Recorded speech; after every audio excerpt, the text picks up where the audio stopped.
ನಮಸ್ಕಾರ ಹಾಗೂ ಪತ್ರಿಕಾ ದಿನಾಚರಣೆ ಶುಭಾಶಯಗಳು. ವೆಂಕಟೇಶಣ್ಣ, ಥ್ಯಾಂಕ್ ಯು. ಇವತ್ತು ಪತ್ರಿಕಾ ದಿನಾಚರಣೆ, ಸೊ ನೀವು ಹೇಳಿದ್ರಿ ಇವತ್ತೇ ಮಾಡೋಣ ಅಂತೇಳಿ, ಇವತ್ತು ಸ್ಟಾರ್ಟಿಂಗ್ ಮಾಡೋಣ ಅಂತೇಳಿ. ಸೊ ಇವತ್ತು ಸ್ಟಾರ್ಟ್ ಮಾಡಿದ್ದೀವಿ 2025 ಮೀಡಿಯಾ ಅವಾರ್ಡ್ಸ್. ಫಸ್ಟ್ ಗೆಸ್ಟ್ಗಳ ಬಗ್ಗೆ ಹೇಳೋಣ.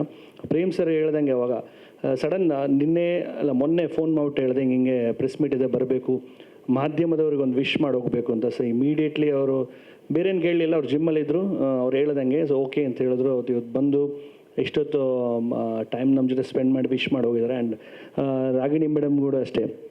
ನಿನ್ನೆ ಅರವಿಂದ್ ಅಣ್ಣ ಹೇಳಿದ್ರು, ನಾನು ಮಾತಾಡ್ತೀನಿ, ಯಾಕಂದರೆ ಅಟ್ಲೀಸ್ಟ್ ಸೆಲೆಬ್ರಿಟೀಸ್ ಇದ್ದರೆ ಒಂದು ವಿಶ್ ಮಾಡಿದ್ರೆ, ಯಾವಾಗಲೂ ಮಾಧ್ಯಮರು ಅವಾರ್ಡ್ಸ್ ಬಂದರೆ ಹಾಕ್ತಾನೆ ಇರ್ತಾರೆ ಸೆಲೆಬ್ರಿಟಿಗಳದು, ಬೆಳಗ್ಗೆ ಇದ್ರೆ ನ್ಯೂಸ್ ಚಾನಲ್ ಬರ್ತಾ ಇರುತ್ತೆ. ಸೊ ಅವ್ರಿಗೆ ವಿಶ್ ಮಾಡೋಕ್ಕೆ ನನಗೆ ಖುಷಿ ಆಗುತ್ತೆ, ಬರ್ತೀನಿ ಅಂತ ಹೇಳಿದ್ರು. ನಿನ್ನೆ ರಾತ್ರಿ ಫೋನ್ ಮಾಡಿ ಇವತ್ತು ಈ ಥರ ಇದೆ ಅಂತ ಹೇಳಿದಕ್ಕೆ ಇಮಿಡಿಯೇಟ್ಲಿ ಒಪ್ಕೊಂಡ್ರು. Thank you madam. And Shailesh ಅಣ್ಣ, ನಮ್ಮ TN8 ಆಫೀಸ್ ಕೆಳಗಡೆ ಅಡ್ವೊಕೇಟ್ ಆಫೀಸ್ ಅವ್ರದ್ದು. ಸೊ ಯಾವತ್ತೂ ನಾನು ನೋಡ್ತಾನೆ ಇರ್ತೀನಿ. ಆ್ಯಂಡ್ ಅವ್ರು ಯಾವಾಗಲೂ ಹೇಳ್ತಾರೆ, ಏನು ಕೆಲಸ ಮಾಡಿದ್ರು ಚೆನ್ನಾಗಿ ಮಾಡ್ತೀಯ ಅಂತ ಬೆಂಡ್ ತರ್ತಾ ಇರ್ತಾರೆ. ಪರ್ಸ್ನಲಿ ಅವ್ರಿಗೆ ಕೂಡ ಥ್ಯಾಂಕ್ ಯು ಹೇಳೋಕ್ಕೆ ಇಷ್ಟಪಡ್ತೀನಿ ಅಣ್ಣ. ಆ್ಯಂಡ್ ಜೂರಿಗಳ ಬಗ್ಗೆ ಹೇಳಿದ್ರೆ, ಗಣೇಶಣ್ಣನ ಬಗ್ಗೆ ಎಷ್ಟು ಹೇಳಿದ್ರು ಸಾಕಾಗಲ್ಲ.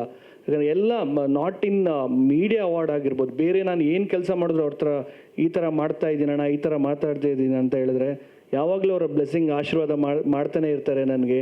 ಅಂದರೆ ಎಲ್ಲ ಈಗ ಸಿನಿಮಾ ಆಗಿರ್ಬೋದು, ಬೇರೆ ನಾನು ಯಾವ ಸೋಷಲ್ ವರ್ಕ್ ಆಗಿರ್ಬೋದು, ಏನಾದ್ರು ಕೇಳಿದ್ರೆ ಅವ್ರ ಹತ್ರ ಒಪಿನಿಯನ್ಸು ಅವರು ಮಾಡು ಚೆನ್ನಾಗಿರುತ್ತೆ ಅಂತ ಬೆಂಡ್ ತರ್ತಾ ಇರ್ತಾರೆ. ಥ್ಯಾಂಕ್ ಯು ಗಣೇಶಣ್ಣ, ಈ ಸಲ ಜೂರಿಯಾಗಿ ಅಫಿಷಿಯಲಿ ಇದಾಗಿರೋದಕ್ಕೆ. ಇದಕ್ಕಿಂತ ಮೊದಲು ಪ್ರತಿ ವರ್ಷನೇ ಇದ್ದರು, ಆದರೆ ಈ ವರ್ಷ ಅಫಿಷಿಯಲ್ ಆಗಿ ಇದಾಗಿದ್ದಕ್ಕೆ ಥ್ಯಾಂಕ್ ಯು ಅಂತ ಹೇಳೋಕ್ಕೆ ಇಷ್ಟಪಡ್ತೀನಿ. ಆ್ಯಂಡ್ ನಿರ್ಮಲಮ್ಮ ಕೂಡ ಅಷ್ಟೇ.